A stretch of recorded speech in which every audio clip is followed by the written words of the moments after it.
Ya, assalamualaikum warahmatullahi wabarakatuh. Jumpa lagi sama Umi, ya. Eh, untuk kelas 4 Ahwat, kita akan melanjutkan pembahasan tema ketiga. Sebelumnya, tema kedua itu kita belajar berhitung dengan judul perkalian dan pembagian. Perlu diingat, perkalian dan pembagian itu ada yang cara bersusun pendek dan ada cara bersusun panjang ya. Itu latihannya terus di rumah. Yang PR Umi buat itu dikerjakan. Lalu kemudian nanti kita akan dikumpulkan ya. Nah, tema ketiga kita akan membahas tentang lingkungan ya, atau mengenal dengan kata istilah lingkungan. Nah, subtemanya ada dua. Yang pertama, lingkungan sehat dan lingkungan tidak sehat. Ya, yang kedua, cuaca dan musim. Nah, itu pembahasan dari subtema kita kali ini. Yang pertama, pengertian lingkungan sehat itu apa, Umi? Ya, seperti kita tahu, lingkungan yang sehat itu yaitu lingkungan yang bersih. Bersih dari apa? Polusi. Bersih dari apa? Sampah. Ya, pokoknya lingkungan yang bersih, lingkungan yang bebas dari yang namanya pencemaran. Nah, di sini ada ciri-cirinya. Coba dilihat. Ciri-ciri dari lingkungan sehat itu, yang pertama, udaranya bersih dan segar. Ini terjadi biasanya di daerah-daerah yang memang mendekati pegunungan, ya. Karena di situ minim sekali atau sangat sedikit dengan yang namanya pencemaran udara. Ya, jauh sekali. Di situ udaranya bersih, kemudian segar, ya. Pohon-pohon juga masih banyak. Nah, dari situ timbul dari segarnya, rasa segar gitu ya, udara yang segarnya itu. Yang kedua, tanahnya subur. Nah, ini juga terjadi di sekitar pedesaan atau pegunungan gitu ya. Karena di sana beda dengan di kota. Kalau di kota tidak ada lahan sama sekali untuk tumbuhan. Nah, gitu ya. Jadi tanahnya yang subur itu yang bisa ditanamin tumbuhan. Ya, sawah banyaknya kan di desa, di perkampungan. Kalau di kota otomatis tidak ada yang namanya sawah gitu ya, karena tidak ada lahan sama sekali. Nah, untuk sumber air bersihnya pun ini di desa itu sangat terjaga. Ya. Jadi air yang dialirkan dari solokan-solokan itu warnanya sangat jernih karena ini belum sama sekali terkontaminasi, tercemar gitu. Tidak banyak juga orang yang buang sampah ya ke selokan atau ke sungai. Ya, ini akan kebalikan nih dengan lingkungan yang tidak sehat atau lingkungan yang terjadi di perkotaan-perkotaan besar gitu. Nah, sehingga selanjutnya selokan dan sungai mengalir lancar. Nah, itu ciri-ciri dari lingkungan yang sehat. Dan yang kelima, sampah pun tidak berserakan. Dan kalau diingat kembali ya, mungkin penduduk di daerah perkampungan itu lebih peduli gitu, lebih peduli, beda dengan lingkungan yang ada di perkotaan ya. Mereka cenderung tidak berpikir memelihara atau menjaga lingkungannya gitu, karena mungkin varian orangnya atau banyaknya orang gitu, kebanyakan orang yang tidak paham, bahkan mungkin karena kota-kota besar itu didatangi dari orang-orang luar daerah, maka mereka tidak akan peduli dengan hal itu. Nah, kemudian lingkungan yang tidak sehat, seperti yang tadi kebalikannya dari ciri lingkungan yang sehat. Kalau lingkungan yang tidak sehat itu, yang pertama udara kotor karena banyak debu dan asap kendaraan bermotor. Ya. Kemudian banyak sampah berserakan, sumber airnya kotor, saluran air pun tidak lancar karena tersumbat dengan sampah ataupun limbah. Ya, limbah dari pabrik-pabrik atau industri yang berada di perkotaan. Bahkan tumbuhan pun tidak akan tumbuh subur.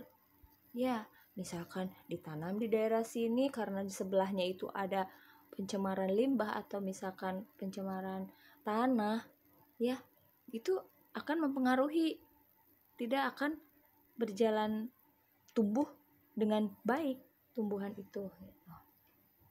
Nah, ini lingkungan yang tidak sehat ini disebabkan oleh pencemaran lingkungan, ya. Pencemaran lingkungan itu nih seperti kita lihat nih ada 4 nih.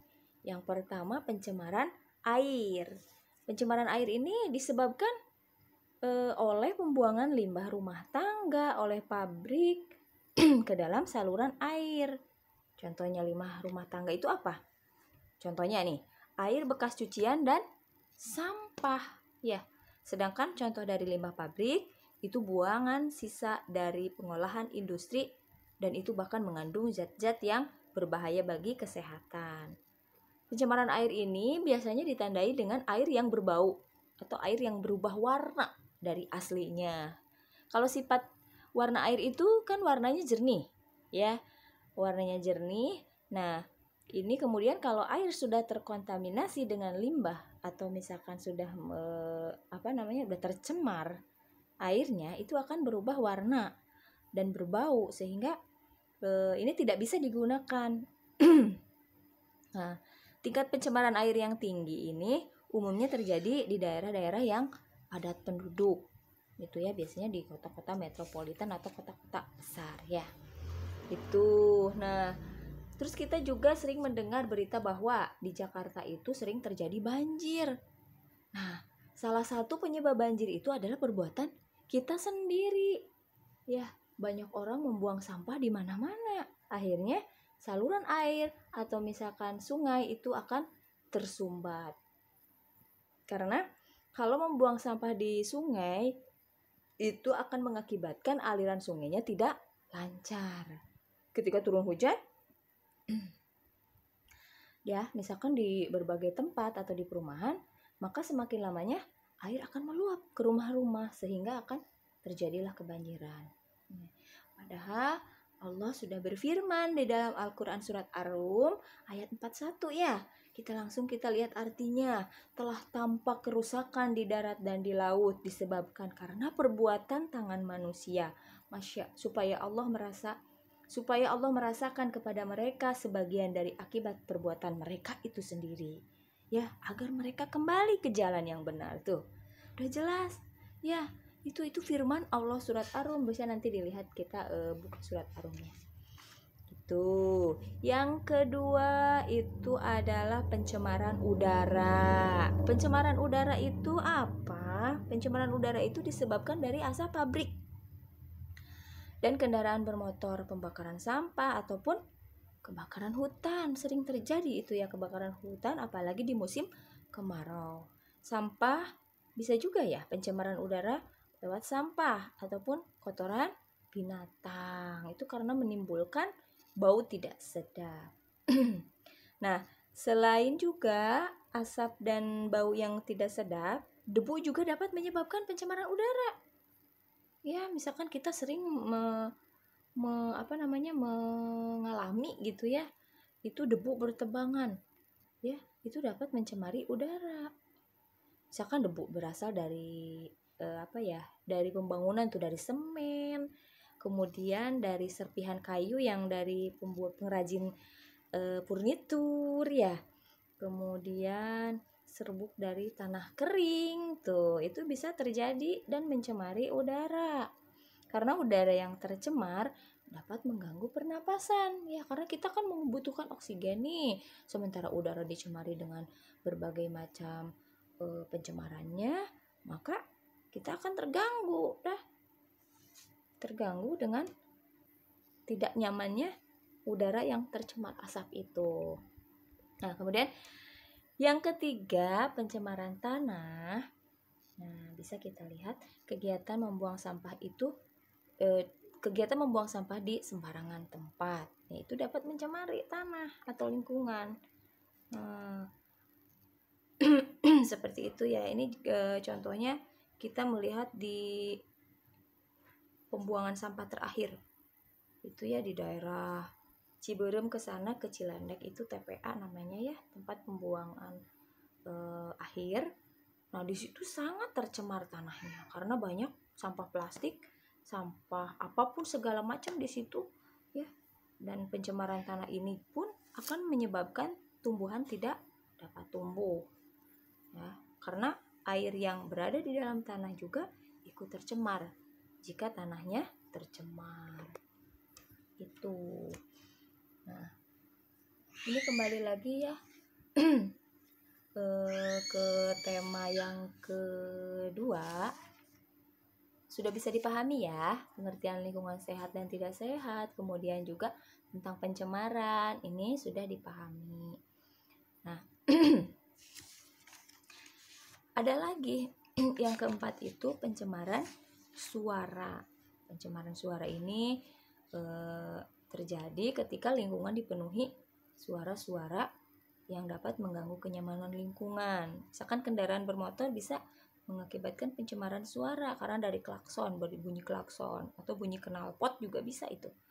Atau yang terlebih besarnya lagi itu pencemaran suara dari daerah perkotaan dan daerah perindustrian. Ini pencegahannya gimana ya Umi? Kalau pencemaran lingkungan dapat dicegah itu dengan berbagai cara. Ya, cara yang dapat dilakukan pun itu akan membuat lingkungan yang sehat, antara lain itu sebagai berikut ini ya. Kalau misalkan kita tahu bagaimana cara mencegah pencemaran lingkungan, ya, yang pertama membuang sampah ke tempat sampah. Ini harus selalu kita ingatkan anak-anak kalau misalkan lagi habis jajan atau apa, itu di sekolah disediakan tempat sampah, makanya itu sampahnya dipisah, ada sampah yang organik dan sampah anorganik. Kalau misalkan yang makanan yang masih basah atau apa itu dimasukkan ke tong yang warna biru. Ya, kalau misalkan sampahnya plastik, kemudian kertas, itu bisa dimasukkan ke yang warna oranye. Itu perlu diingat nih, anak-anak masih belum sadar dengan cara membuang sampah yang benar. Masih saja lempar di mana, bahkan di kelas pun masih ada yang suka buang sampah. Ya. Nah, itu untuk pencegahannya bisa juga mengolah limbah sebelum dibuang ke lingkungan.